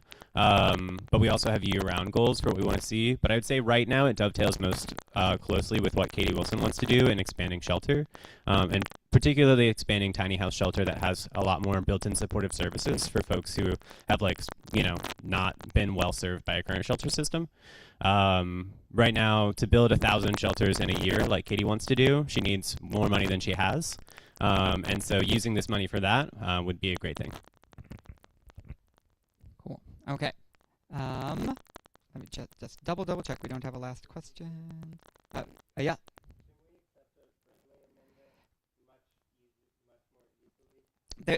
So one thing that I've learned recently is there's no such thing as a friendly amendment in Robert's rules, but we can go through that process and we can do it without it being too cumbersome if we want to go through that. Bryce. Yes.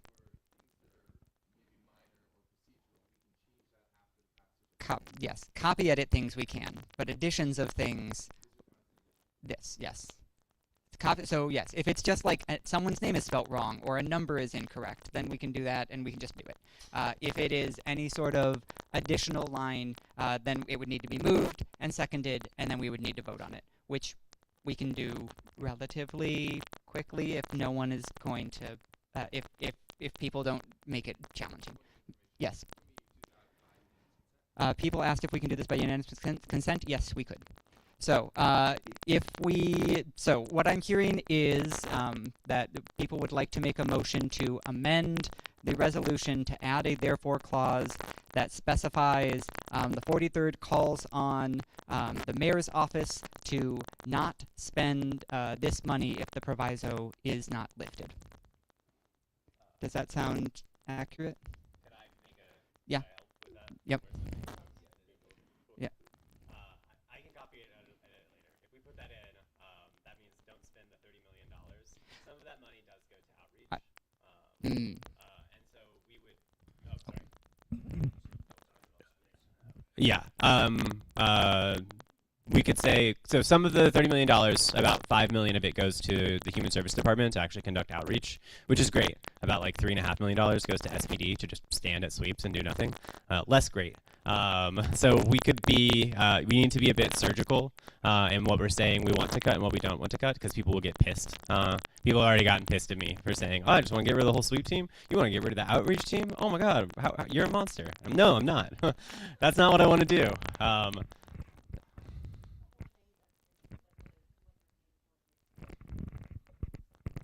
They paid for a couple of years ago they added like $3.5 million a year to the sweep team's budget so they could sweep on the weekends instead of just on weekdays. Fun fact about most service providers is most service providers do not work on the weekends. So super fun thing that they did there. So yes, a core part of our campaign's goal, it's not listed here, is to say, hey, at minimum, first place to start, really easy place to start, don't sweep on the weekends. That is not in this resolution because I worry about getting this resolution too specific. If it's broader, it becomes more applicable in more spaces. So the language that I just quickly drafted, and we can see if this sounds good, and then I would move that we can move through this and then maybe go to the whole thing. The 43rd Democrats call on the mayor's office to not spend any of the proviso money on sweeps if the proviso is not lifted. And focus that money on outreach if the proviso cannot be lifted. Actually, I said if it cannot be lifted twice. So sweeps. So spend that money. Do not spend that money on sweeps and focus that money on outreach if the proviso cannot be lifted. Okay. Can I get someone to move to add this line to the resolution? Okay. Moved by Landon. Second by Rob. I would. We'll do this for unanimous consent. Any opposed? Motion to approve by unanimous consent. Seconded by Rob. Any opposed? Any opposed? Any opposed? Checking online. Don't see any. Okay. So moved. So now we would need to move into debate. Is there anyone? We only do debate if there's people who are going to speak on both sides. Is there anyone who would like to speak against this resolution? Going once.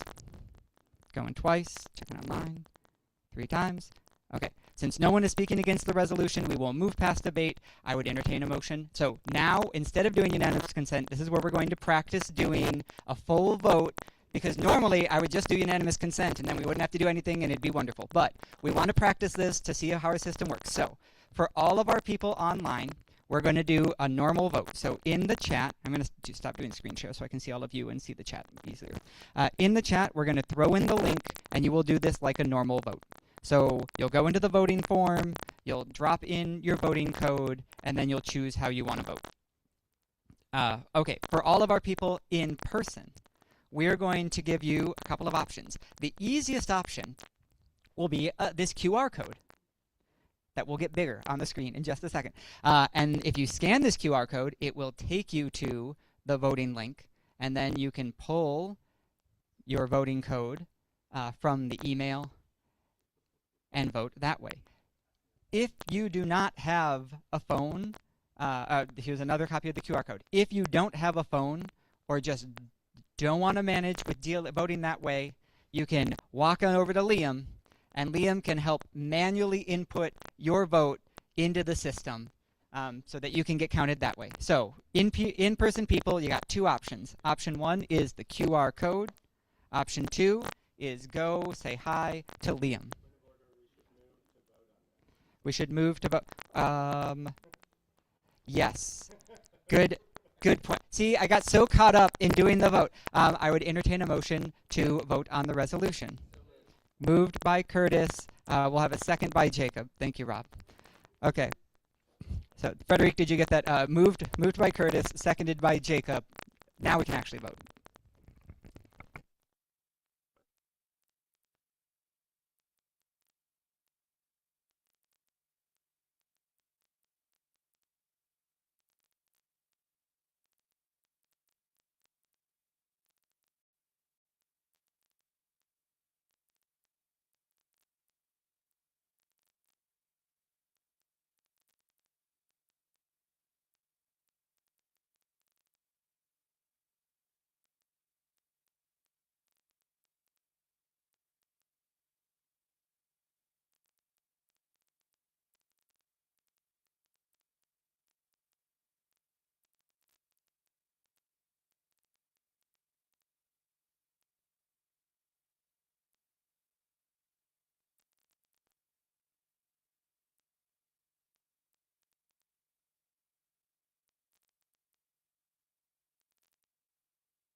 So Naomi, your question about do you vote? It depends on if you are a member. If you're a member, then you get to vote.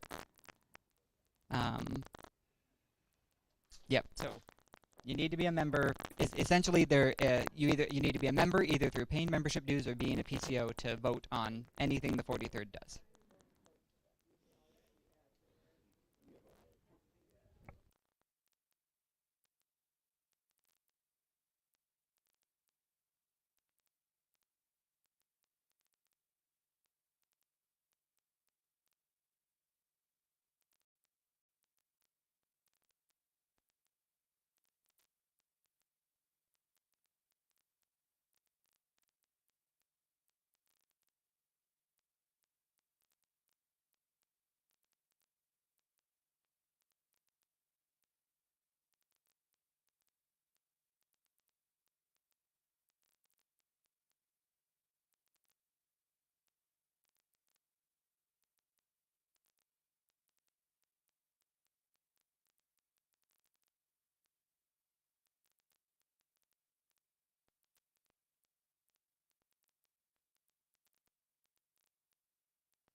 Okay, welcome back, everyone. Thank you for your patience for those of you online as we did this in person. I think we've got everyone in.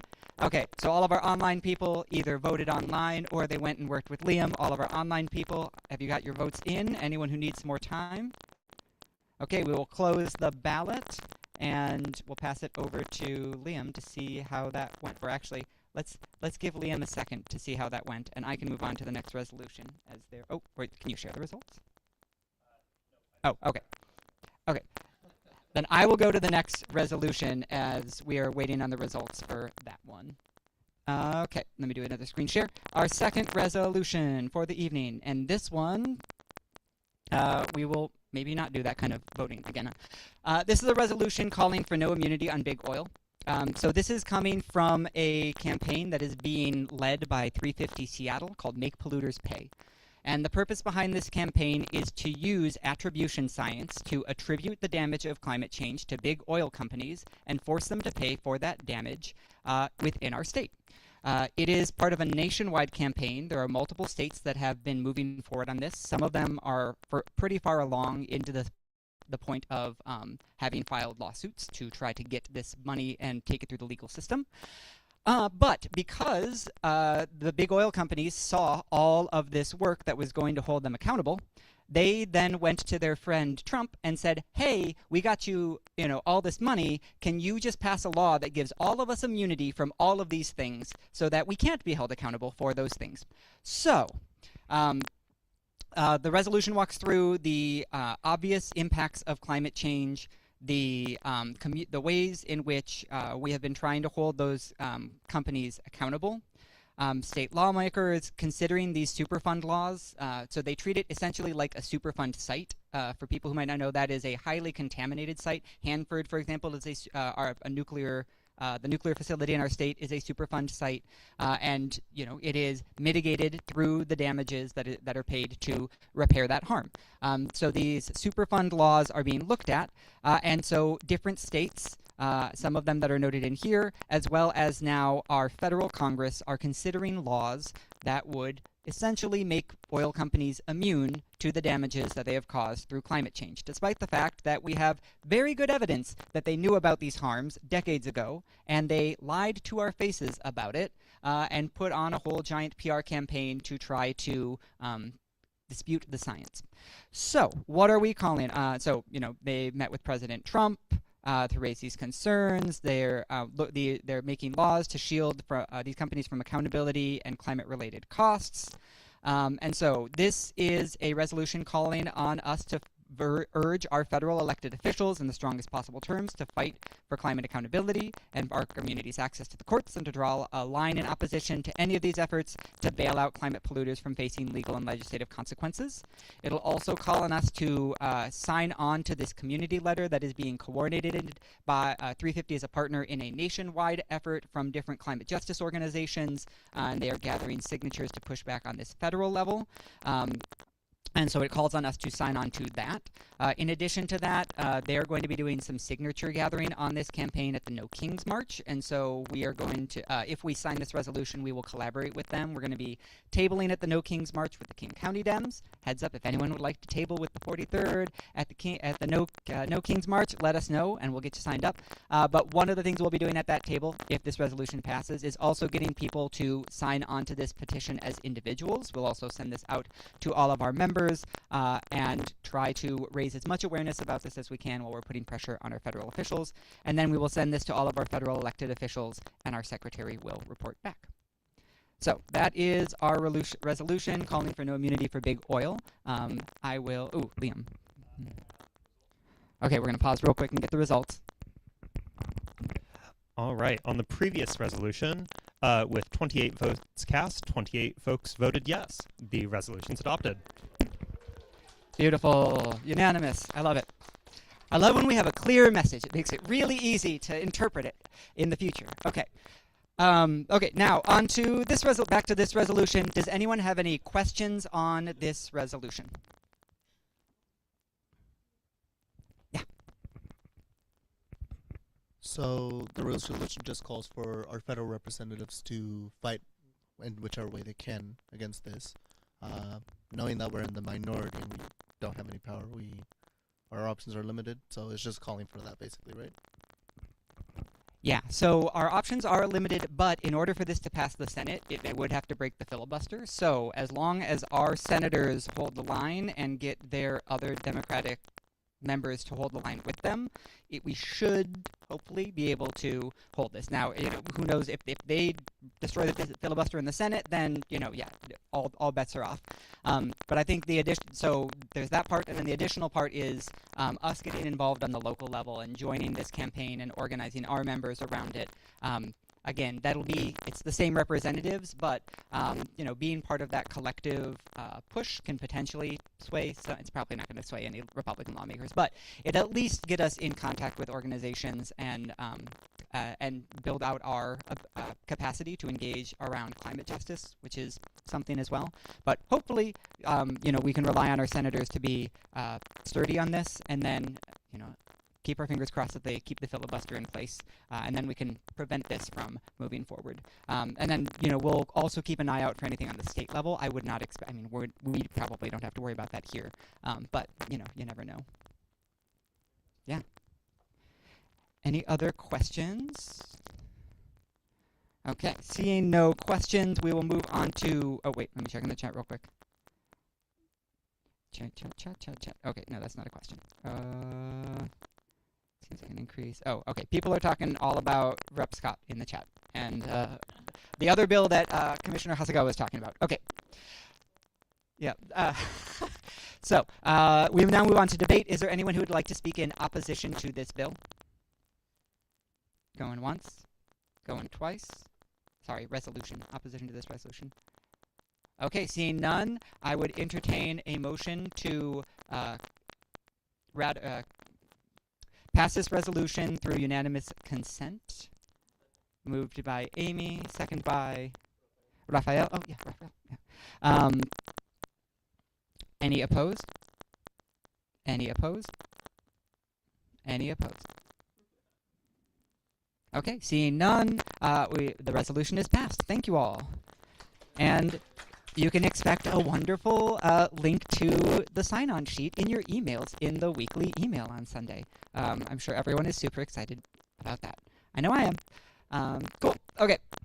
Last up, we have our committee reports. So I'm going to open up the floor to any of our committee chairs if they have any updates on anything anything that's coming up. Especially if any of our committee chairs have any meetings that are coming up that they want to announce for people to join them. So you can use a raise hand, in person or online, or stand up, or however you want to do it. Okay, pass it to Jake.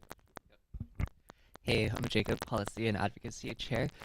We have our monthly meetings. Those are all set now to be the third Wednesday, the day after our general meeting every month.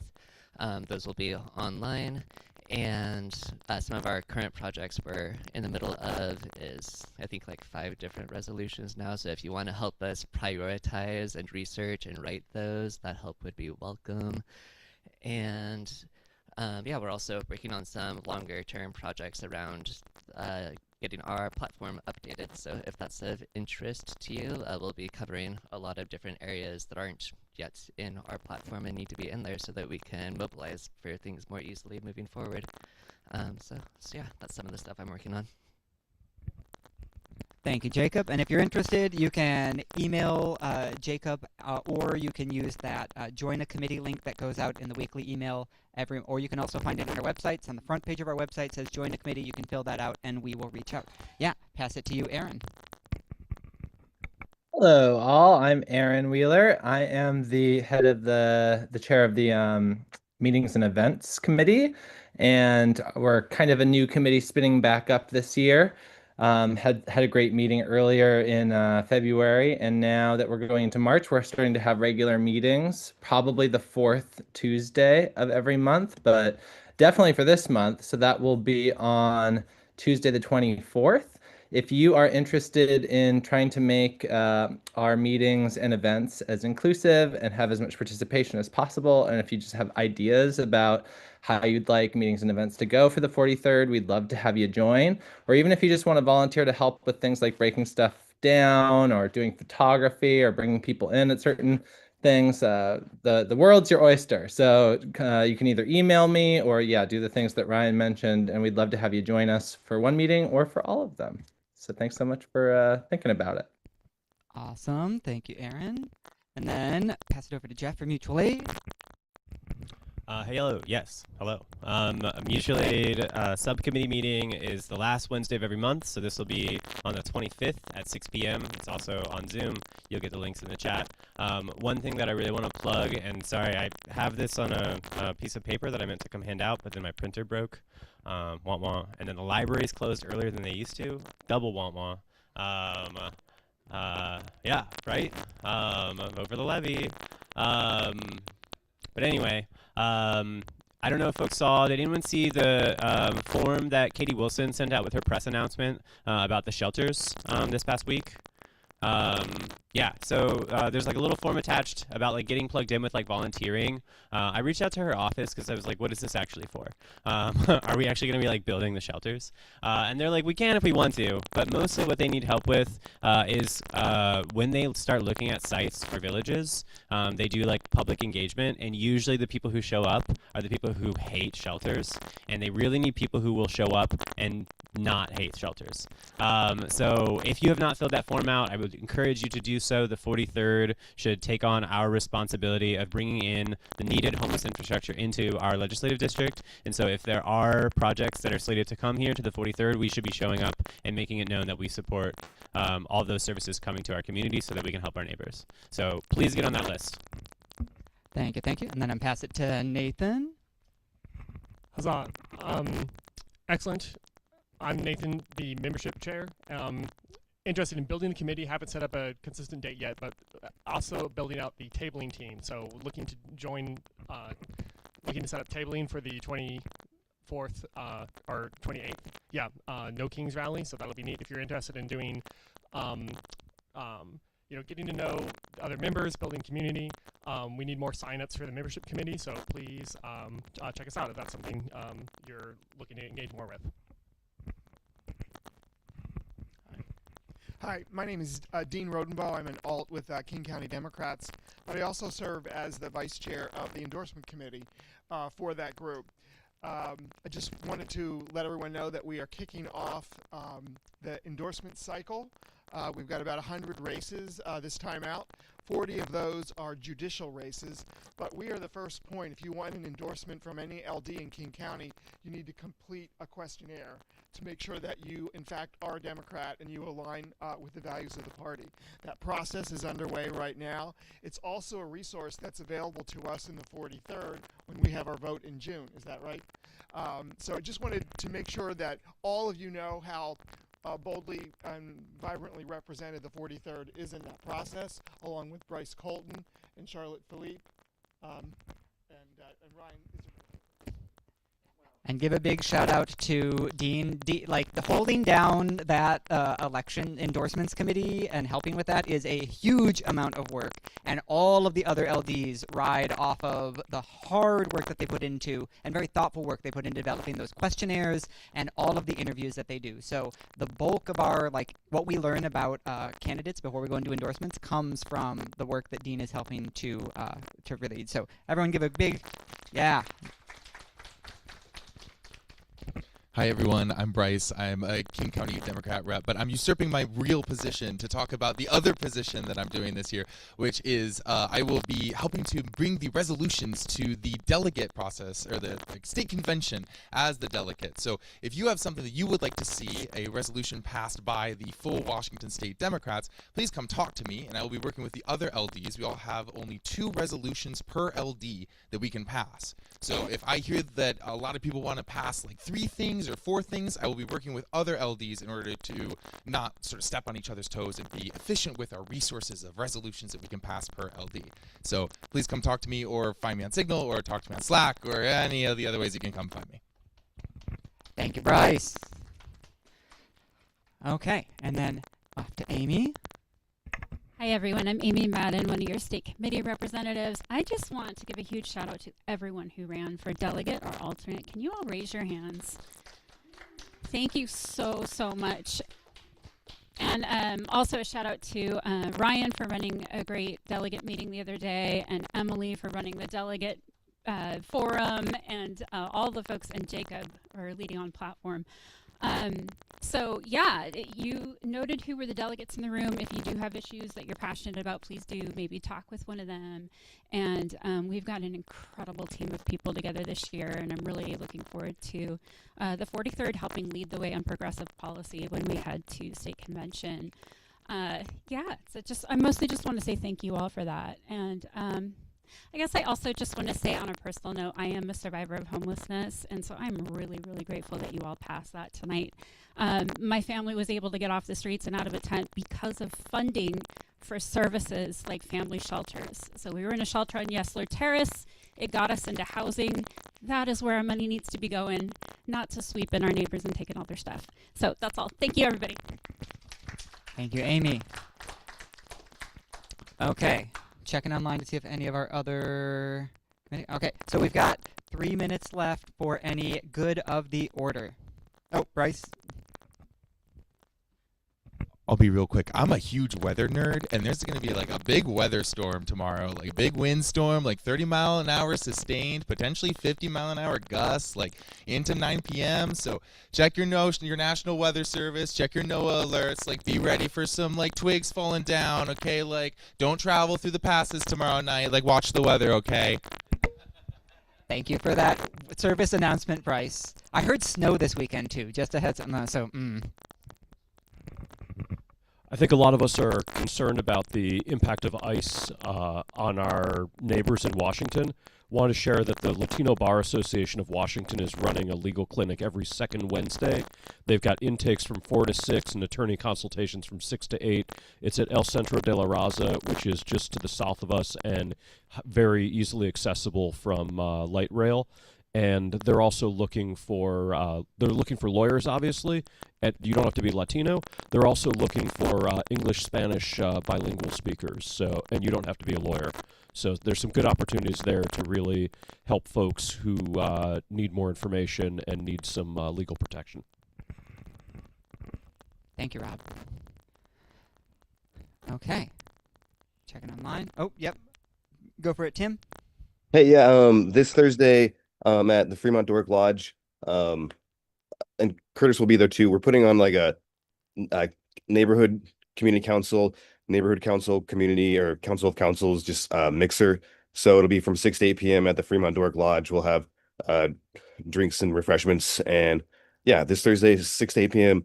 Dork Lodge. If you're interested in neighborhood and community council stuff and just getting to know your neighbors, check it out. Awesome. Thank you. Okay. Seeing nothing else, we'll call this meeting to an end. Thank you all so much for coming and engaging. Huge shout out to all of our in-person peeps. Woo! And thank you for all of our online peeps. And we will see you all in 1 month. So a reminder, that's the second Tuesday of April. We'll see you at second Tuesday of April. And we hope to see a bunch of you at our board game meetup on the 23rd. Till then, thank you all and have a wonderful evening.